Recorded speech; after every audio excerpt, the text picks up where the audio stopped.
فرمانے حضرت علی رضی اللہ عنہ، اپنی تمام امیدیں اللہ سے وابستہ رکھو، اس کے علاوہ کسی سے کوئی امید نہ رکھو، کیونکہ جو شخص اللہ تعالیٰ کے علاوہ کسی اور سے امیدیں وابستہ کر لیتا ہے وہ ناکام ہو جاتا ہے۔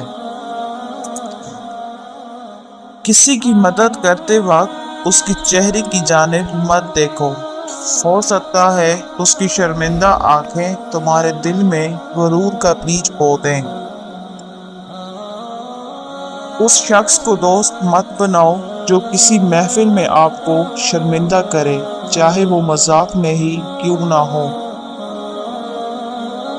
اگر کوئی تمہارا دل دکھائے تو ناراض مت ہونا، کیونکہ قدرت کا قانون ہے، جس درخت کا پھل زیادہ میٹھا ہوتا ہے لوگ پتھر بھی اسی کو مارتے ہیں۔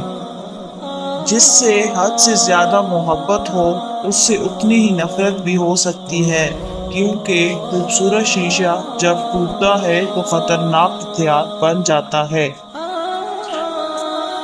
زندگی میں خود کو کبھی کسی انسان کا عادی مت بنانا، کیونکہ انسان بہت خود غرض ہے۔ جب آپ کو پسند کرتا ہے تو آپ کی برائیاں بھول جاتا ہے، اور جب آپ سے نفرت کرتا ہے تو آپ کی اچھائیاں بھول جاتا ہے۔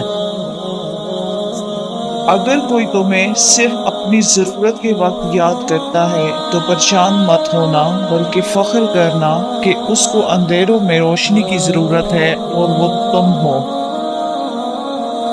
اپنی خوشی کے لیے کسی دوسرے کی خوشی خاک میں مت ملاؤ، تمہاری وہ خوشی بیکار ہے جس کے پیچھے کسی کے آنسو ہوں۔